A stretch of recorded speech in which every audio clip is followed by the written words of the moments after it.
Remedy, the Finnish game studio, has always been a fascinating developer. They build elaborate, strange worlds, fill their games with unique style and references to film and television, and top it off with strong third-person combat. But their output since Max Payne 2, a whopping 16 years ago, has been limited and flawed. Alan Wake is a great game, full of wonderful story, characters, and Twin Peaks inspirations, but hampered by far too much combat. And Quantum Break, a criminally underappreciated game with stunning visuals, solid combat, and a strong time travel plot, was bogged down by its thoroughly mediocre, maybe even bad, television show. Now though comes Control, a bizarre, mind-bending, psyop-style, Metroidvania-light third-person shooter. It's beautiful, bursting with style, and is simultaneously the best and most Remedy game to date. This is gonna be weirder than usual. Can't be helped. From the very first second of the game, we're promised it's going to be weird. A sense of the unusual has always been what makes the best Remedy games stand out. It's at the core of Alan Wake, and the lack of it is one of Quantum Break's biggest missteps. Control is a game about the mysterious and the bizarre. You play as Jessie Faden as she arrives at a building known as the Oldest House, headquarters for a secret government organization called the Federal Bureau of Control. Jessie is a mystery to us, as is the Oldest House and the purpose of the Bureau. But from minute one, we know something is wrong. Something is unnatural. At its heart, to me, Control is a game that exists for its style. And that's not to say that there isn't a ton of other great stuff going on in Control. There is, and I'll get to it. It's just that the style of the game is easily my favorite part. Remedy has always packed a lot of fun quirkiness into their games. Even Quantum Break's companion TV show is admirable in its ambition. With Control, though, it feels like their style has been fully formed and utterly unleashed. Every part of Control, from the way it looks and sounds to the combat, characters, story, and collectibles, feels cohesive in a way that few games get right. And those parts all exist together to create the game's specific style. Style is a rather nebulous word to keep using, I know, and it's hard to fully convey the style on display in Control without just showing you 30 minutes of uncut gameplay. To give you an idea, though, of what I mean, it's some of the following. It's the juxtaposition of the cold, rigid, industrial interior design of the game with the strange, almost beautiful elegance of the lifeless floating humans found throughout the Bureau. It's the staccato, heavily accented, mysterious ramblings of Janitor Ati as he mops the floor. It's seeing live-action video of a man smoking a cigarette being integrated into the game itself. It's the incredibly intelligent way that we hear Jessie's own inner monologue while she is having conversations with other characters. It's the horrifying finger puppet TV show collectibles you can find, or the editing of the pre-rendered cutscenes, or even the way that area location titles pop up on the screen, right down to the font choice itself being pitch perfect. The game has an incredible look to it too that isn't just limited to the shiny graphics. The effects of enemies dying, the physics and destructibility of the environments, the bold use of color, the character models, the animations, the variety of environments, all of it is absolutely stunning, especially on PC, and I didn't even have those fancy RTX features. The sound design is all tremendous too, some of my favorite this generation in fact. There's the rambling chants of those infected by the hiss which permeate much of the game, the truly bizarre sounding communications from the board.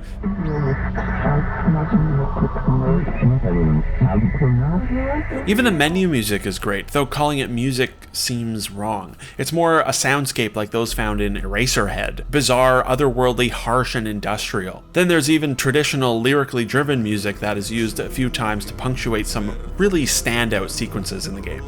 There are countless more examples of things big and small that come together to create Control's completely unique and wonderful style. It's not limited to art or music choices, it's every single piece of the game serving the larger whole, and it's magnificent. It's all clearly inspired by movies and TV shows and other games that have come before it, but together it feels wholly unique, original, and inspired. Thankfully, all this wonderful style is backed up by the more tangible parts of the game being equally excellent. Like all Remedy games, Control is a third-person shooter with some flair.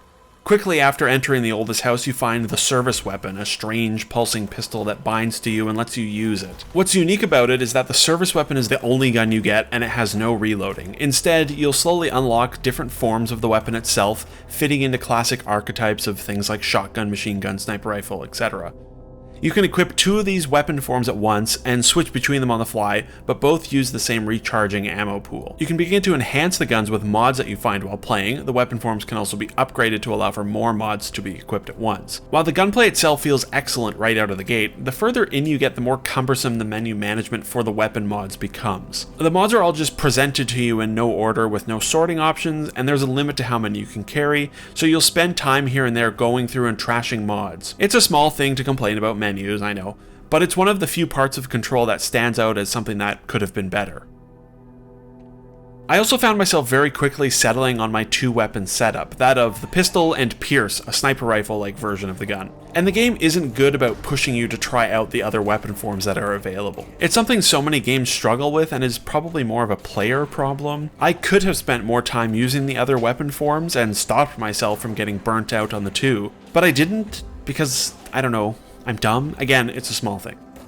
As I said, the gunplay feels excellent. It's tight, it's responsive, the guns sound great, the enemy hit reactions are great, but the core of Control's combat actually comes from the handful of otherworldly telekinetic powers you receive throughout playing, the main one being Launch. You'll acquire the Launch ability within an hour of starting the game, and it's what I found myself using the most through combat. Launch lets you grab objects in the environment, pull them towards you, and, well, launch them back at enemies with extreme force. You'll also get other familiar abilities like a dash, or converting an enemy to your side with Cs, or a shield of debris you can form to protect yourself. None of them are particularly original PsyOps abilities, but like everything in Control, execution is the key. There's a real elegance and effortlessness to all the psychic abilities you get in Control. It's small details like the bizarre whine the world lets out as you grab objects and propel them at enemies. It's the way knives and forks and papers and pencils all get caught in the zero-G vortex of the objects. It's the extremely generous auto-aim of both the grabbing and launching of objects, or that you can seize enemies while you continue to move around the environment. They all sound small on paper, and they are, but in practice, all of these small quality-of-life decisions that were made about the combat come together and just let the game feel great. I know game feel is another nebulous thing to talk about. Maybe it's appropriate that everything I've said and likely will say about Control is a bit nebulous. But game feel is such an important part of what makes a great game great, despite it being hard to properly describe. A game like Apex Legends is so fun to play because it's full of tons of good game feel design decisions, and Control is similar. The mapping of the controls, the sound effects, the visual effects, the attention to detail, the generosity in auto-aim and the recharge rates, they all make Control just feel excellent to play all the time. That being said, the combat isn't perfect. Like the weapons, the powers also have mods that can be applied, and those menus are messy too. Enemy variety is also good on paper, but in practice it feels like there are only a few actual enemy variants. Part of the enemy variety problem comes from the fact that all of the enemies are introduced in the first half of the game, and part of it comes from there just being too much combat right near the end of the game. Again, the combat is fun all the way through, and for the majority of the game, combat encounter pacing is just right. But the final hour or two throws way too many enemies at you without ever really changing it up, and since it was the last thing I remember doing in Control, it's most present in my mind. The game also has a poor checkpointing system. Throughout the twisting, rather large world of Control are control points, which are akin to bonfires from Dark Souls. You can fast travel to them, purchase upgrades there, change your outfit, etc., and when you die, you respawn at the last one you interacted with, even if there's a closer one to your death location. Mission progress is saved on death, but you often find yourself far further back than anticipated and having to run through a chunk of the environment to get back on track. I would have much preferred to have had some form of checkpointing system that would happen on missions, especially during some of the more cinematic, exciting sequences that happen, where dying means just a huge loss in momentum of the moment. I encountered the respawn issues most during some of the side missions, where almost all of the game's boss fights are located. The bosses themselves are difficult in a way that the main missions never are. In fact, the game as a whole probably could have been more challenging. You are, of course, meant to be very powerful, and the game is great at making you feel that way, but the lack of difficulty options means if you find yourself steamrolling through every encounter, there is nothing to make it more challenging. And then in the opposite direction, when you encounter a surprisingly hard side mission boss fight and keep dying over and over again and having to run back and are getting annoyed because boss fights are bad and the respawn system is bad and you just want to finish the mission, it would have been nice to have just been able to lower the difficulty for 2 minutes. I forgot to mention that Control is a game with main missions and side missions and light Metroidvania elements and light open world elements. As you progress through the main story, you'll come across locked doors you don't have access to yet, or spots where it's clear you need some other ability to get through, and over time you'll revisit these areas with your newfound abilities. I'm not normally a fan of Metroidvania stuff in games, or maybe it's that I'm not a fan of pure Metroidvania style games. Control reminds me a lot of Batman Arkham Asylum in its structure and use of revisiting areas with new abilities. Arkham Asylum has more of that stuff in it than Control does, but both present revisiting areas in a really approachable and friendly manner. And one of my favorite parts of Control was revisiting the older areas later in the game and exploring them with new abilities and finding all sorts of hidden and secret rooms. The game is really great too about always rewarding you for getting clever and exploring seemingly unexplorable areas. There's always a little something for you when you get up there. The light Metroidvania elements would have been enhanced if Control's map had been better. While the game does an excellent job of making in-world signage really useful, it would have been nice if the map functioned more like, say, the Resident Evil 2 Remake's map. Instead, Control's map is simply a basic 2D layout of the environment with no markers on it for locked doors or ability to place waypoints. It doesn't even accurately reflect all of the possible paths in the world. And the 2D aspects hinder it further because Control has a surprising amount of verticality throughout its level design. There were a handful of times where I was searching for one specific area and stumbled around for minutes trying to find it, with the map being absolutely useless. In the grand scheme of things, the map in Control is mostly not that problematic. It's just that RE2 did it so well earlier this year, and honestly, I wish every game worked that way. The biggest reason I want the map to mark locked doors is so that I can be sure I'm not missing any of the game's story and world building. In terms of story, Control is good, but in terms of world building, Control is exceptional. Story-wise, we follow Jessie through the oldest house and unravel mysteries of the Bureau and Jessie herself. There are some good twists and turns, strong, memorable characters, and some genuinely extraordinary moments in both the main and side missions, moments that elicit that wonderful feeling of not knowing exactly what the game could possibly be capable of doing next. The game doesn't end with quite as much excitement and punch as I'd have liked, but there are 2 story expansions planned, so I'm not too bothered by it. Jessie is a good main hero with a personality and thoughts that are hers and has an intriguing, mysterious past to learn about. All of the mainline story stuff was thoroughly enjoyable from start to finish, but the real joy of Control is the larger world building and lore it creates.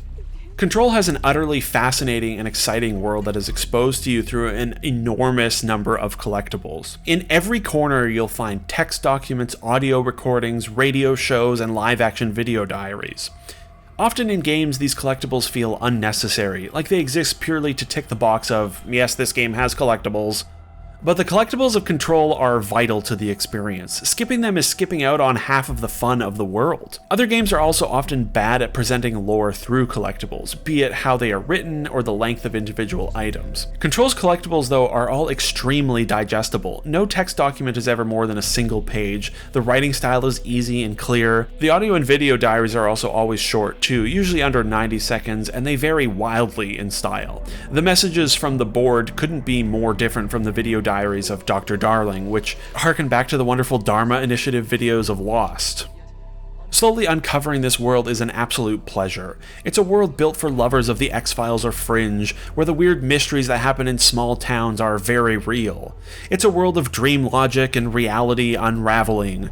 It's a world where Dale Cooper would feel at home. There's great humor tucked away in the collectibles, incredible, genuinely exciting revelations to be found, unnerving accounts of strange happenings, and so much more. It's been a while since a big budget game has made me so desperately want to devour every written or spoken word I can find about it. And the game is smart about how much it reveals. There is still a hell of a lot left ambiguous about Control's characters and world, but just enough is said that the implications have left me feverishly awaiting the DLCs and opened up enormous potential for future Remedy games. It's just tremendous stuff all around.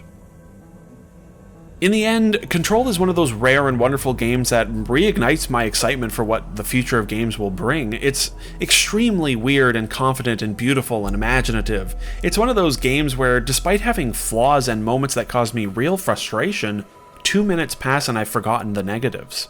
I've covered the faults of the game in this review, but even now I still can barely remember what they were because of how much I enjoyed 95% of my time with the game. The more I think about Control, the more I like it. From minute 1 to hour 20, Control is just a damn great time. It's also especially exciting to finally see Remedy really truly find its footing again. No other studio makes games like Remedy does. No one combines surrealism, exciting third-person shooting, and live-action videos except Remedy, and I'm so glad they have come back from a low point with so much verve. Control is Remedy's best and most confident game to date. It's one of the most enjoyable times I've had with a game this year or last, and I absolutely cannot wait to see where Remedy goes next.